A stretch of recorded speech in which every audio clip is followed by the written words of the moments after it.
අද මම හදන්නේ රසවත් අඹ පුඩිමක්. බලමු අපි මේ අඹ පුඩිම හදන්නේ කොහොමද කියලා. මුලින්ම කිරි කෝප්ප එකකට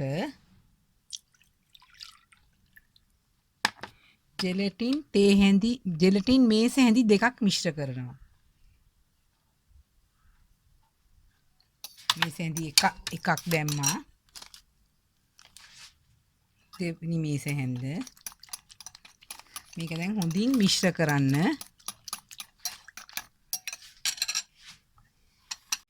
මෙතන තියෙනවා අඹ ග්‍රෑම් 500ක්. අපි අඹ ග්‍රෑම් 500ට සීනි කෝප්ප භාගයක් දාලා බ්ලෙන්ඩ් කරන්නයි යන්නේ. දැන් අපි අඹ ග්‍රෑම් 500 බ්ලෙන්ඩ් කරලා අවසන්. මෙතන තියෙනවා ලුණු තේ හැඳි කාලක්. මේ ලුණු තේ හැඳි කාල මේ බ්ලෙන්ඩ් කරපු අඹ මිශ්‍රණයට දාන්න.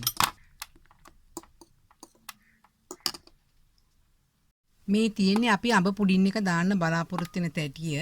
අපි ඉස්සෙල්ලා මේ තැටියේ බටර් චුට්ටක් මුළු තැටිය වටේටම ගාගමු. නැත්තම් ගැලවෙන්න අපහසු වෙයිද කියලා.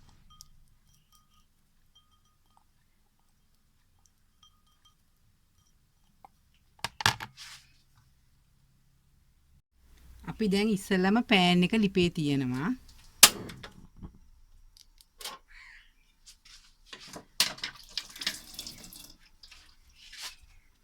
අපි කිරි ජෙලි මිශ්‍රණය මේ පෑන් එකට දාලා රත් කරනවා.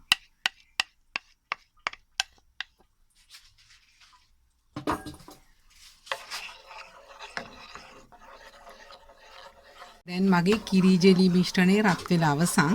මම දැන් අර බ්ලෙන්ඩ් කරගත්ත අඹ ටික මේ මිශ්‍රණයට දානවා.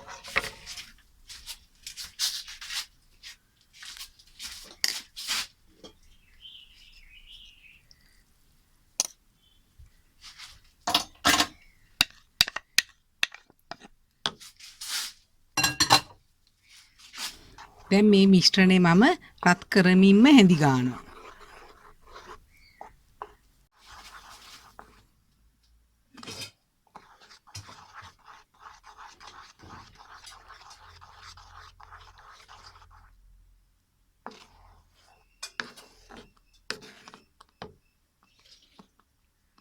දැන් මේ අඹේක චුට්ටක් බූලු දාන තරමේ තියෙන්නේ. දැන් මම ලිප ඕෆ් කරලා නිවෙන්න තියනවා ටික වෙලාවක්. මම මේ නිවුණු මිශ්‍රණයට දෙහි ගෙඩියක යුෂ එකතු කරනවා.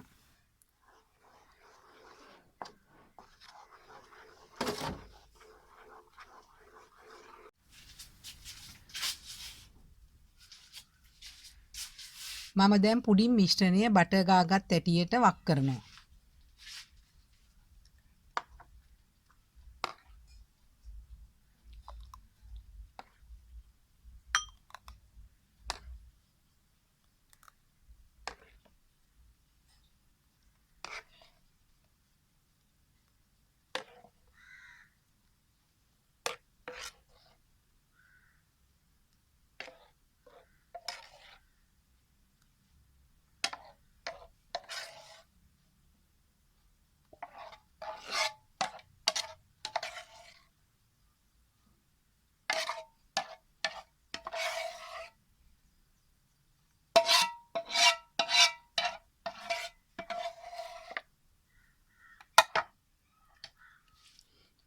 දැන් මේ පුඩින් මිශ්‍රණය කාමර උෂ්ණත්වයට එනකන් තියලා ඊට පස්සේ මම මේක ශීතකරණයේ තියනවා. මම දැන් අඹ පුඩිම අදි ශීතකරණයේ පැය දෙකක් තියලා එළියට ගත්තා.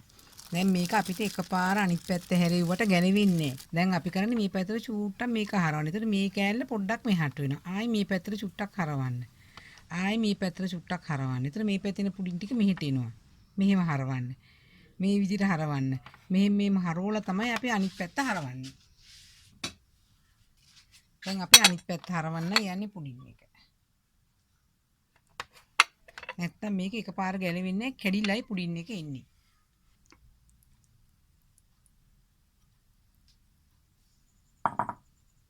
මේ තියෙන සාදාගත් පුඩින් එක අපි පුඩින් එක ටිකක් ලස්සන කරමු.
මේක ඉතාමත්ම රසවත් පුඩිමක්. ඔයාලා හදලා බලන්නකෝ.